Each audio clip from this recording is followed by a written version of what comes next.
The truth is, my parents charged me rent while letting my sister live completely free under the same roof. At first, I thought I could swallow the unfairness, but in the end, they pushed me too far, and when the time came, I walked out of their house with the deed to my own home, bought in cash. Before we dive into this story, make sure you're subscribed and have notifications turned on so you never miss a tale of justice. And I'd love to know, where in the world are you listening from today? Let me know in the comments. Okay, let's get into it. The first time I realized something was wrong, it was such a small moment that I almost brushed it aside. My mother was standing in the kitchen, her voice casual, almost offhand, when she reminded me that rent was due at the end of the week. I nodded, as I always did, because I had been paying rent ever since I moved back in with them a few years earlier. It wasn't a huge amount, but it was steady, and it gave me the illusion of independence while I tried to save. But then I looked across the table at my sister. She was sipping a latte she'd bought from a cafe down the street, scrolling lazily through her phone. No one asked her about rent. No one expected her to contribute to groceries, or bills, or even the simplest household chores. It was as if the rules of the house only applied to me. At first, I told myself it was just temporary. I was older, I had a steady job, and maybe, just maybe, my parents were giving her some time to figure herself out. I tried to rationalize it because that was easier than confronting the gnawing sense of injustice. But the more I thought about it, the more I noticed the pattern. She floated through life without consequence, while I was expected to shoulder the burden for everyone. It wasn't just the money, it was the principle of it all. Every time I handed over that rent money, I felt a little piece of me harden. I told myself I was being responsible, that I was helping the household run. But deep down I knew I was being used. The bitterness started small, like a faint crack in glass.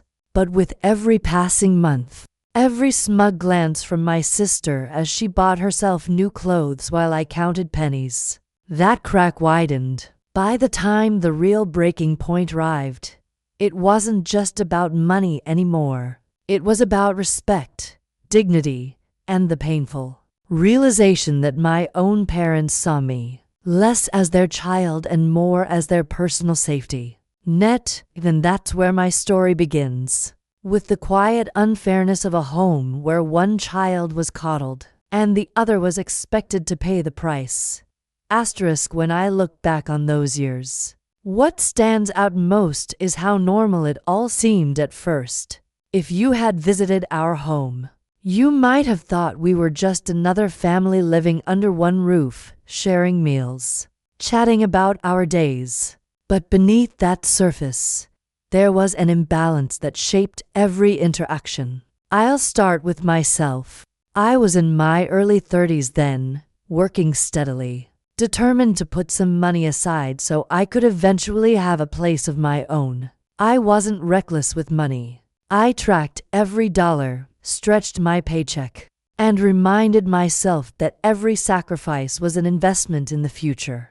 When I agreed to pay rent to my parents, I honestly thought it was fair enough. After all, I was an adult, and I didn't expect to live for free. Paying my way gave me a sense of integrity, even if it meant tightening my belt elsewhere. Then there was my sister. She was younger than me, and in many ways, the opposite of everything I was. Where I was cautious, she was carefree. Where I took on responsibility, she avoided it at all costs. She liked to call herself free-spirited, but what that really meant was that she floated from one interest to another, without ever committing to anything. Some weeks she wanted to be an artist, others she was exploring entrepreneurship. But through it all, she never held down a real job. What frustrated me wasn't just her lack of contribution, it was the way my parents excused it, even praised it. as if her avoidance of responsibility was somehow admirable. And then, of course, there were my parents. On the surface, they played the role of hardworking, traditional parents who wanted the best for their children. But in practice, their sense of fairness was lopsided. My father had a way of saying things that made me feel like my rent payments were a lesson in responsibility. "You're older," he would tell me, "and it's important you learn the value of money." My mother would nod in agreement, adding that my sister needed more time to find herself. It was always framed as though they were doing what was best for us. But I couldn't ignore the double standard. There were small warning signs that, at the time, I tried to dismiss, like the way my parents would gush over my sister's smallest efforts, praising her for cooking a single meal, or for getting through a week without asking them for spending money, while my steady contributions went unnoticed, or the way she'd sit in the living room buying new clothes online, while I quietly adjusted my grocery budget to make sure I had enough left to cover rent. Those signs were always there, whispering that something wasn't right. But I silenced those whispers with rationalizations. I told myself, this is just temporary. They'll see how hard I'm working. Things will even out. I wanted to believe that, because the alternative was too painful, that my parents didn't actually value my effort, that they saw me as a reliable income stream, while my sister was the golden child who could do no wrong. That was the world I lived in. Steady, predictable, but slowly suffocating. A world where one child was celebrated for being irresponsible, and the other was punished for being dependable. And as much as I tried to adapt, that imbalance was already setting the stage for everything that came next. The moment that changed everything didn't come in some dramatic fight or heated argument. It came in the form of words I wasn't even meant to hear. One evening, we had relatives visiting, an aunt and uncle from out of town. The house was buzzing with conversation and laughter, the kind of atmosphere that usually made me feel at least somewhat at home. I was in the hallway, on my way back from the kitchen, when I paused near the living room. My parents' voices carried clearly through the doorway, and what I heard stopped me cold. My father was speaking proudly, almost boastfully. "Oh, yes," he said, "our eldest takes care of the rent. More than their share, really. It's been such a relief for us. With them contributing, we don't have to worry." And then my mother chimed in, her voice tinged with that same pride. "Meanwhile, our younger one doesn't need to worry about money at all. We want her to focus on herself, you know? Life is hard enough, why burden her?" There was laughter, agreement, the kind of light-hearted chatter people share when they think they're making a harmless comment. But to me, standing in that hallway, it felt like someone had pressed a heavy stone directly onto my chest. In that instant, the fragile balance I'd been maintaining inside myself snapped.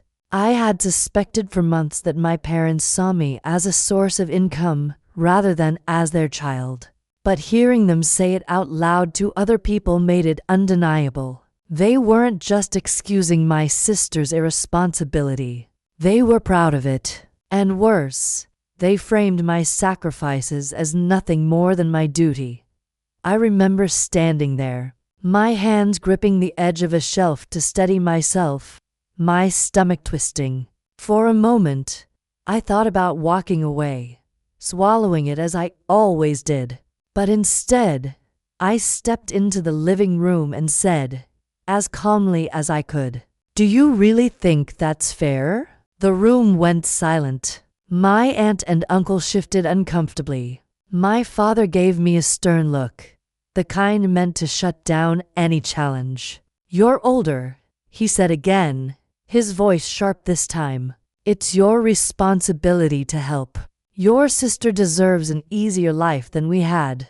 My mother nodded vigorously, as though that settled everything. My sister, who had been lounging nearby, smirked at me like it was all some kind of joke. In that moment, something inside me hardened. Their words weren't just unfair, they stripped away any illusion I had that we were all in this together. I wasn't a daughter to them in that role. I was a provider, a safety net, the dependable one they could lean on so they wouldn't have to hold their other child accountable. That night, I lay awake staring at the ceiling, every word echoing in my head.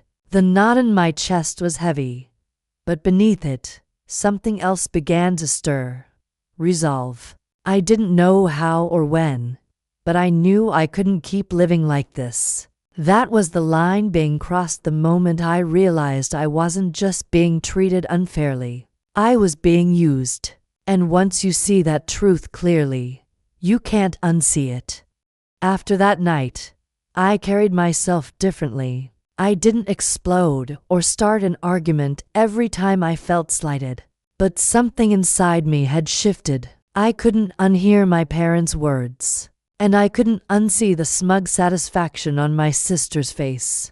What I hoped, foolishly, was that maybe my parents would realize they had gone too far, that maybe they'd make an effort to treat me fairly. Instead, they doubled down. The first change was subtle. A month or two after that family gathering, my father called me into the living room one evening with the familiar tone of authority he always used when money was involved. He cleared his throat and said, "We've looked at the bills, and things have gone up. From now on, we'll need a little more from you each month." I blinked at him, unsure if I had heard right. More. I'm already covering a good portion of everything. He waved off my objection as though it were nothing. That's how life works. Costs rise. You're making a steady income, you can manage it.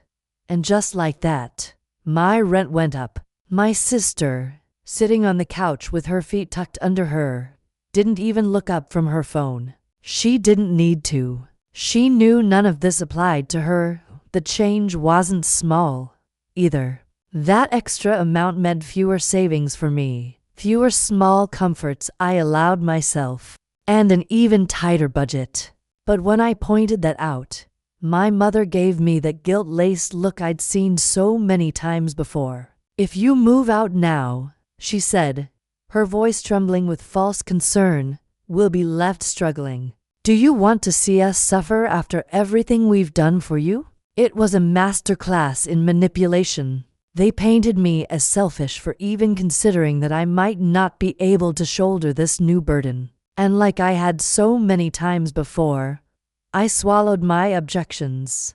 But the resentment only grew. My sister, emboldened by their favoritism, started making her mockery less subtle. When I brought home groceries, she'd say, "Wow, you really know how to pinch pennies." I could never live like that. When I stayed home to save money instead of going out, she'd laugh. "Face it. You'll never afford your own place, you're too busy being mom and dad's personal ATM." Every jab was like salt in an open wound. She was younger, lazier, and completely unburdened. Yet she had the audacity to sneer at me for the sacrifices I was making. The household dynamic was no longer just unfair. It had become unbearable. Each day I felt like I was working harder, giving more, and losing pieces of myself in the process. And instead of gratitude, I received smugness and scorn. Looking back, I realized this was the stage where my parents' greed and my sister's entitlement began to unravel their own web. They couldn't see it at the time, but the more they demanded, the closer they pushed me to a breaking point they would one day regret. At that point, though, all I felt was exhaustion and the simmering, undeniable certainty that I couldn't live this way forever. There are moments in life when you can feel a line being drawn in real time. A boundary you know you'll never step back across once it's crossed. For me, that moment came during what should have been an ordinary family dinner. It was a Sunday evening, and my parents had decided we would all sit down together. The table was set, the food was steaming, and for a while, the conversation was light about neighbors, about the weather, about little things that didn't matter.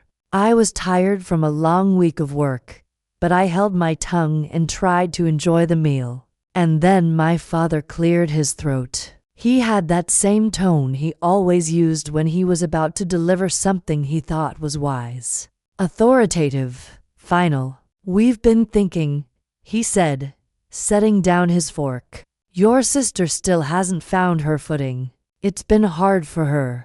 I looked across the table.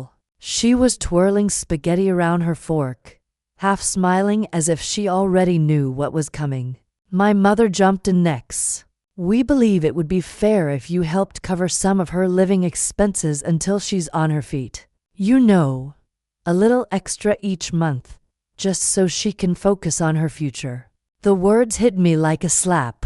For a second, I actually thought I had misheard them. "You want me," I said slowly, carefully, "to pay for her expenses on top of my rent." My father nodded matter-of-factly, as though it was the most natural thing in the world. "Yes, you're older, more stable. It's your responsibility to look out for your sister." And then came the final blow. My sister smirked. She didn't even try to hide it. She leaned back in her chair, gave me that smug, superior look, and said, "Well, I guess some of us are just meant to carry the load. You'll figure it out." Something inside me snapped. It wasn't a fiery outburst. I didn't scream or throw my napkin on the floor. Instead, it was a cold, quiet clarity that settled over me. I looked at each of them, the parents who had reduced me to a wallet, the sister who had made a sport of mocking my sacrifices, and I knew this was the end. For years, I had told myself to be patient, to endure, to save quietly while letting them believe they had the upper hand. But now, I understood something new. Enduring wasn't noble. It was a trap, and they would keep tightening that trap until there was nothing left of me. That night, I went to bed with my jaw clenched so tightly it ached. But beneath the tension was a strange, exhilarating sense of calm. Because while they thought they had cornered me, what they didn't realize was that I had been preparing for this moment all along. The final straw had been laid across my shoulders, and instead of breaking me, it lit a fire. I knew, from that moment on, that I would find a way out. And when I did, it wouldn't just be an escape. It would be justice. Asterisk. In the days after that dinner, I kept my distance. I went to work, came home, and stayed in my room as much as I could. My parents assumed I was sulking, or perhaps just adjusting to their decision. My sister, meanwhile, walked around the house as if she had won a silent victory. She'd glance at me with a smugness that said, "You'll never escape this. You're stuck being the responsible one." But what none of them knew, what they couldn't have guessed, was that for years, I had been preparing for a future without them. Every paycheck, I had quietly siphoned away what I could into savings. I skipped vacations. I lived simply. And while my sister spent her time and my parents' sympathy on whims, I built a safety net. It hadn't been easy. In fact, there were months when I questioned whether I was sacrificing too much. But as I stared at my dwindling patience after that dinner, I realized every sacrifice had been worth it. There was something else, too. Months earlier, a distant relative had passed away. They hadn't been close, but to my surprise, I had been left a modest inheritance.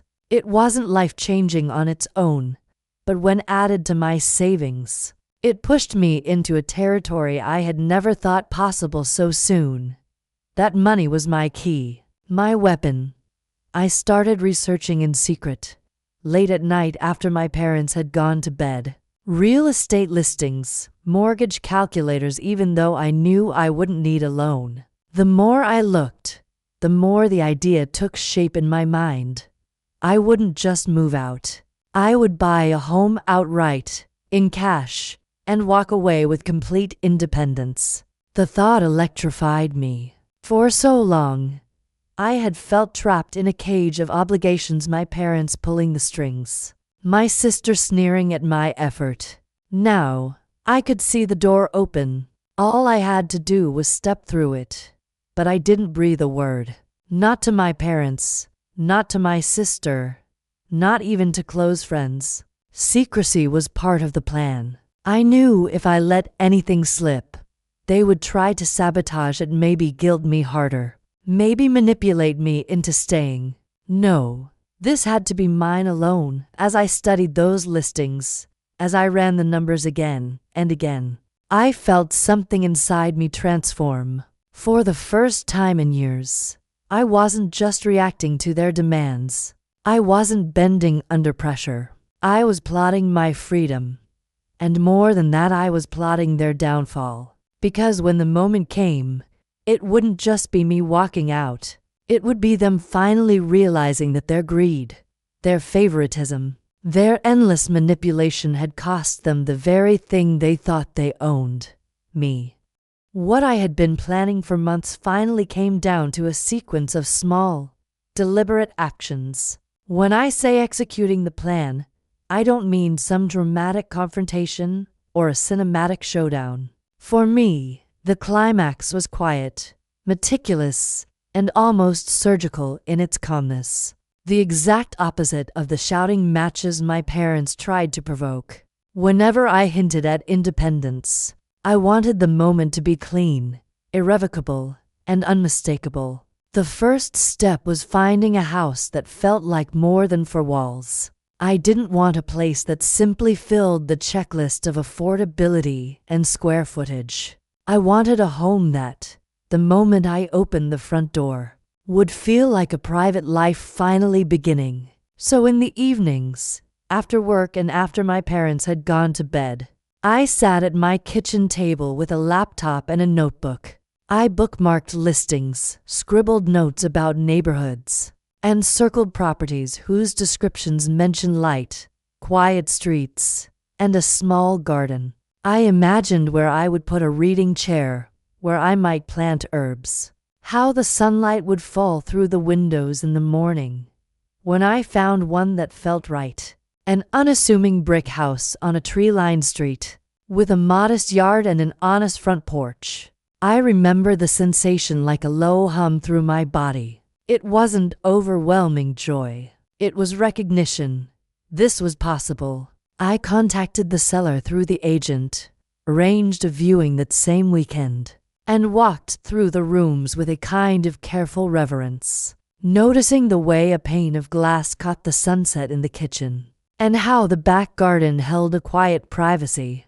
I could already picture my life there, simple, contained, and mine. Because of the inheritance and the years of savings tucked away, I made the choice to buy it outright. There is a kind of clarity that comes with cash purchases. No lenders, no monthly statements that could be leveraged against you later. That clarity was part of the plan. I negotiated professionally, signed the paperwork with a steady hand, and within a matter of weeks I had keys in my name and a closing document that, to me, felt like a declaration.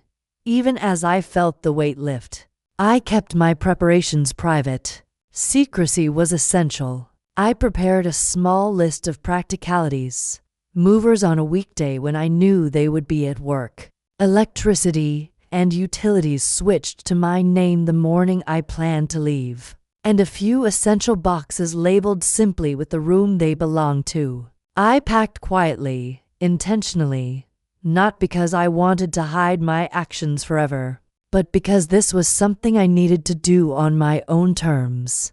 I wanted their realization to come from the undeniable fact of my absence and ownership, not from an argument I might have lost to tears or pleading. On the morning I planned to leave, I woke before dawn. There was a stillness outside as I loaded the car, the sky pale and hesitant. I remember thinking how strange it was that the world went on, indifferent to the upheaval in my small corner of it. I drove the boxes to the house, set them down in a sunlit hallway, and then returned to my parents' home. The plan didn't require theatrics. It required a moment so clear that it would not be mistaken for anything else. That afternoon, rent would be due, the same ritual that had played out month after month. My parents would expect their envelope of cash. My sister would expect to watch me hand it over with the resigned smile I had grown used to wearing. I walked into the living room carrying a single, unassuming envelope. Inside, however, was not money. It was a printed copy of the deed, folded neatly, and a short typed letter. I had practiced the words in my head until they felt like mine. I sat down across from them and placed the envelope on the coffee table. My father glanced at it, some part of his mind still thinking of that old envelope as the vessel for my monthly payment. My mother's hand trembled, as if she anticipated the familiar gesture. "Rent's due," I said, my voice steady. I could feel the hum of the house, the kettle in the kitchen, the faint rustle of the curtain. But beneath it, everything seemed concentrated on this small action. My father smiled in that patronizing way he had when he reminded me of my responsibilities. He opened his mouth, likely to make some reminder about family and sacrifice. Instead, I slid the deed and the letter across the table and watched the light catch the paper. "I won't be paying rent anymore," I said simply. "I bought a house. It's paid in full. I'm moving into my own place." For a second there was nothing but the sound of a clock. Then the room shifted. My father's smile faltered. My mother's hand clutched the hem of her apron as if to steady herself. My sister's face, which had been set to an expression of idle amusement, crystallized into disbelief and then anger. "You what?" my father managed, more incredulous than angry at first. His words tried to find the familiar terrain of guilt and duty. "You can't just, this is sudden. You can't leave like this." "It's not sudden for me," I said, and I let the sentence land. "I have been planning this. My decision isn't meant to hurt you. It's meant to stop being used." My mother's voice was thin at first, fragile with the practiced worry she used when she wanted me to relent. "But who will help with the bills if you go? We need you." That was the line I had expected. It had been their argument for months, the weapon they used whenever I spoke of moving out. I had rehearsed my answer, a calm refusal. "You will manage. I am not your bank." My sister, who had been leaning back, folded her arms. Her composure broke into a barrage of accusations that sounded almost rehearsed. "After everything we did for you, you're just going to abandon us? You owe us for this roof over your head." When I think back to her words now, what strikes me is how reflexive they were, as if she had adopted their narrative and practiced it until it fit her tongue. But their words no longer had the power to rearrange my chest. I had worked for every penny inside that house's walls, and I had chosen my future over their entitlement. There was a moment, brief but definitive, when my father lunged for the deed, as if to claim it back, as if the paper itself could be retracted by force. I pulled it away. I remember the look of astonishment, like a child who realizes a game has ended. There was shouting then, accusations and pleading tangled with disbelief. But the center of the storm was simple and immovable. The deed was mine. I handed them one copy of the deed and one of the letters. The letter was less about explanation and more about setting the terms. I would not be covering any more of their household expenses, and my home was not open to anyone who expected free lodging without contributing. I expected reproach. I expected tears. What I didn't expect was how hollow their arguments sounded against a reality they could no longer control. When I left the room, boxes in hand, the house felt different. It felt lighter in a way I hadn't felt in years. Behind me, the voices rose, then settled into a stunned silence. I paused at the doorway just long enough to look back at the home where I'd given so much. For the first time since I had moved in, I felt no obligation to explain my choice. The keys in my pocket were small and cold and true. That evening, as I turned the lock on my own front door, I remember feeling a wash of relief so profound it left me shaky. Inside, the room smelled faintly of possibility. I set the boxes down, opened a window, and let the evening air come in. The plan had worked. The moment had been executed exactly as I had intended. I had not struck them down with spectacle or malice. I had simply removed myself from their ledger. It was justice. Quiet and real. I had expected resistance. But I wasn't prepared for how quickly the emotions in that living room shifted from disbelief to outright fury. My father was the first to snap out of the stunned silence. His face flushed red, the veins in his neck standing out as he jabbed a finger in my direction. "You're abandoning us," he shouted, his voice trembling between anger and desperation. "After everything we've done for you, this is how you repay us." The accusation hung heavy in the room, but instead of piercing me like it once would have, it slid right past. I didn't feel guilt anymore. I felt clarity. My mother jumped in next, her voice higher, pleading but laced with manipulation I had heard 100 times before. "We counted on you. We needed you. How can you just walk away and leave us struggling? Do you really want to see your family fall apart?" For years, those words had been my chain's words, designed to make me carry burdens that weren't mine. But this time, they didn't work. I met her gaze and said quietly, "You didn't want a family. You wanted an income." That's when my sister spoke. She had been silent until then, watching me with narrowed eyes, like she was recalculating her position. But when she realized what was happening, her composure cracked. "Fine," she spat. "If you're leaving, then I'll come with you. You've got a house now, you can let me stay there. I won't even charge you rent." The irony of her words would have been laughable if it hadn't been so bitter. She really believed she could simply shift her freeloading from one house to another. I looked straight at her and shook my head. "No, my house is mine. And the only people who live there will be people who contribute." For the first time in years, her smirk faltered, the sneer slipped, and I saw something behind her eyes panic. It was a flicker, just for a moment, but it was real. My father tried to roar back into control, slamming his hand on the table. "You ungrateful child! You think you can just walk away and leave us with nothing? You owe us." I stood then, slow and deliberate, letting the weight of my words hang before I spoke. "No, I don't owe you anything.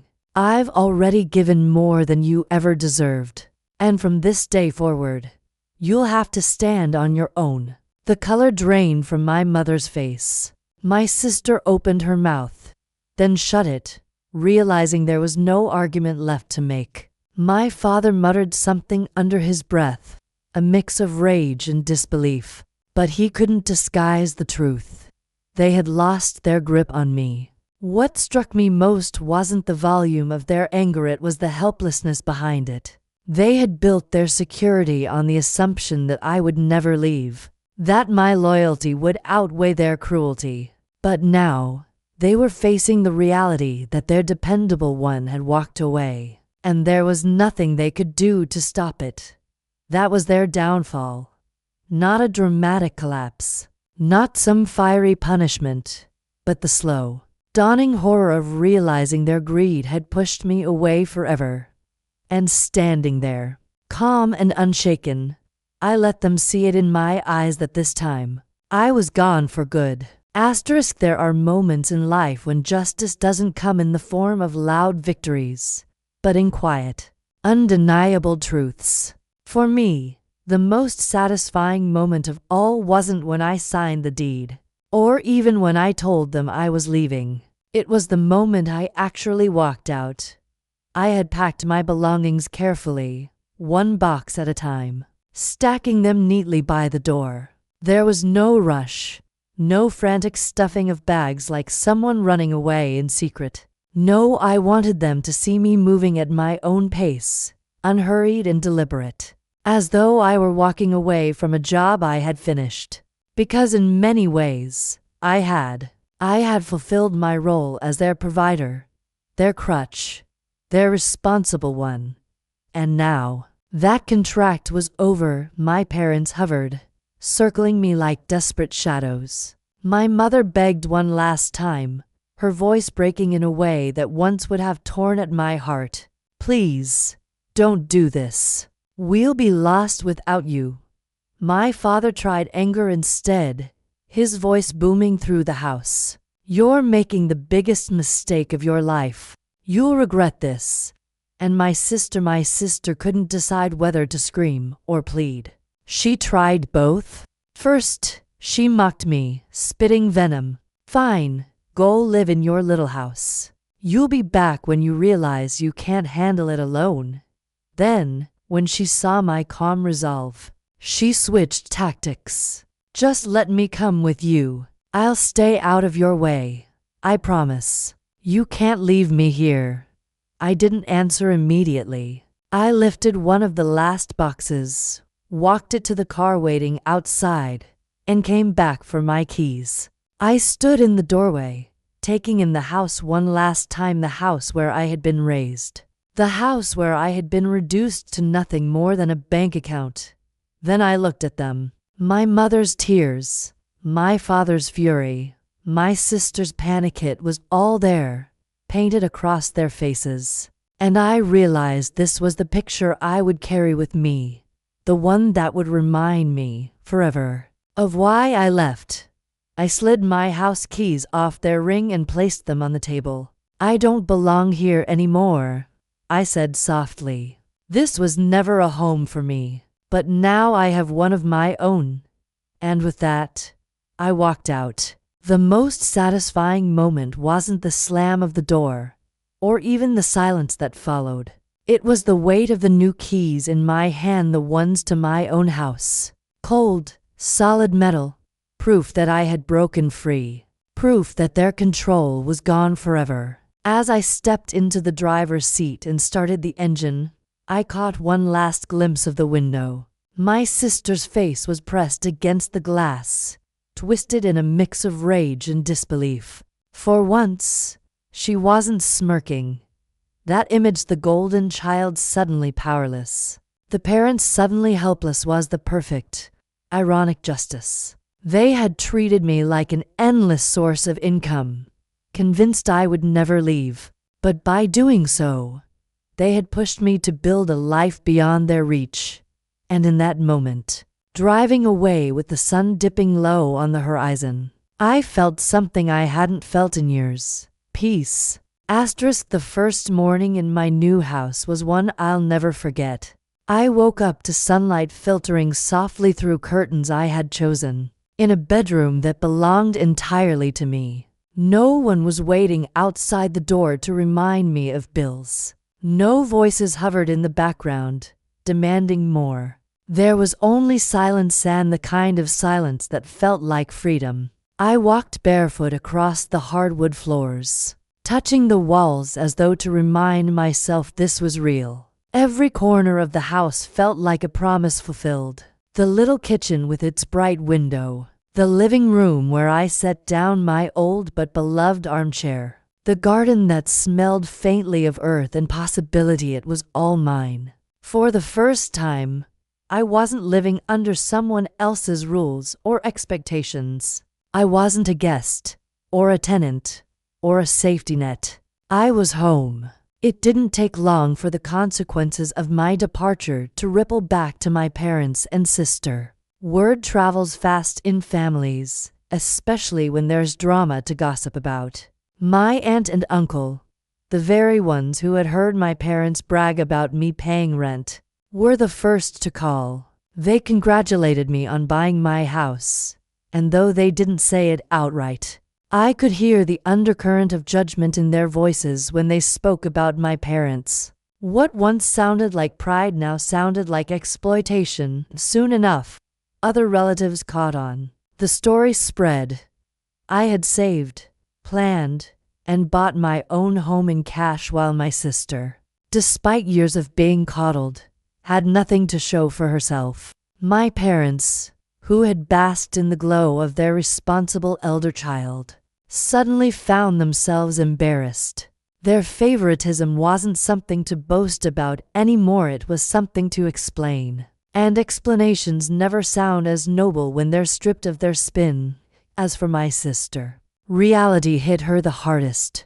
Without me covering her expenses indirectly, the bills in that house became very real. I heard through the grapevine that my parents tried to shield her at first, but their finances buckled under the pressure. Eventually, she was forced to do something she had avoided for years: find a job. It wasn't glamorous or exciting, and it certainly wasn't her dream, but it was work. And every time she complained about it, I thought of the smirk she used to give me across the dinner table, and I couldn't help but smile. My parents, for their part, tried to reach out. There were calls, at first angry, then pleading, then apologetic. I answered some, ignored others. I wasn't cruel. I didn't cut them off completely, but the terms of our relationship had changed. I was no longer the daughter they could lean on financially. I was their equal, and I had boundaries in my new life. Those boundaries gave me room to breathe. I decorated the house slowly, choosing pieces that reflected me instead of the family I had left behind. I hosted friends for dinners, filling the rooms with laughter that didn't come with hidden costs. I sat in the garden on quiet evenings, sipping tea and watching the light fade, grateful for the peace I had carved out of years of struggle.